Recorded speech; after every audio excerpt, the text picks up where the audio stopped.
Good morning everyone, thanks for joining us. So quickly on Sunday, we spoke about people and purpose and the story about Barnabas, how he was a great encourager and it was fundamental for people's growth and how he loved helping people. So I'm here with Clive today. So Clive, what do you think about Sunday? Did you enjoy it? Yeah, it's very good and powerful sermon because it sort of highlights on how important an invitation is. So it's sort of a similar way of, as a Christian, the way we reach out to people, the way we speak to people can be helpful and impactful to people's journey. So the story I looked at was the story of Saul, i.e. Paul, his Bible name. It was because if it wasn't for Barnabas, he wouldn't have been able to write half of the New Testament.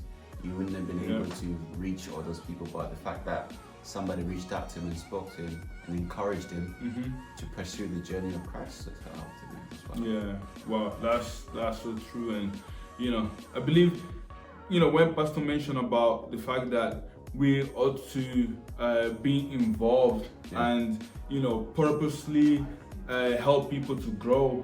That's what is being a Christian. That's what actually enables things to happen. And because if Barnabas was never there for Paul, then Paul wouldn't have been able, as you rightly say, to write 50% of the New Testament, or how many books he wrote, or how many people he was able to reach and to get them to get saved and stuff. So, how have you helped people grow, and how would you, from today onwards, help people grow as well? I'll say, in terms of helping people. So for me, the one of the things when I was fresh, new as a Christian, when I was on fire for God, still am, but when you're raw, you haven't got the stresses of life yet. One of the things that I did first few months of I invited all of my friends. Some of them are here today, so that was the first stage. And obviously, because I was still maturing as well, so we sort of grew at the same level, so we're both learning from each other. So the idea was, encouraging friends, people in church to go out on things like impact teams, reach out and go meet people, go out for drinks, socialize together. So that's one of the things that I tried to encourage when I was new. I used to drive people to church, so actually I would say, listen bro, I'll come and pick you up at your house at 7:30 for church. Some people, it took time, but eventually they realized, actually, I can do this by myself. So some people, invested time, some people didn't stick, even though you invested time, but just overall, large, even one person staying for the whole journey is good enough. It's worth it, isn't it? The struggle. I think, but still, I think you mentioned as well, investing in yourself is not biblical.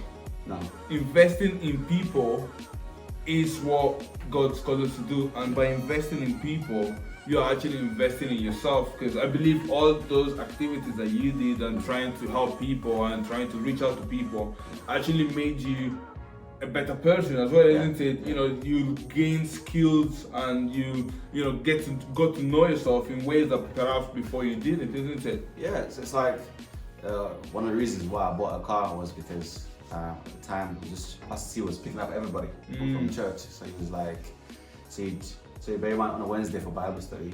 Do 2 hours, isn't it? 3 trips. In one time, and then you do 1 time, 2. So you pick about 15 people in 3 trips. And then you drop them all home.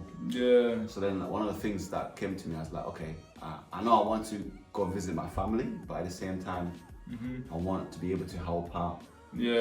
So instead of us doing 3 trips, you can do 1 and I'll do 2. And that way you can prep the sermon and get the food ready and stuff. So that's one of the things. Instead of me being selfish, I thought about it in a bigger picture. And luckily, God sort of blessed me in other ways. Through me thinking about Him more than myself. Oh wow, powerful. So yeah, that was the highlights of Sunday service. As Clive said, try your very best to invest in people, in people's growth, and be intentional about it. I hope you have a wonderful day, and speak to you soon. Our sermon is going to be online for you to watch at your pleasure. So stay blessed and have a wonderful day. Bye bye.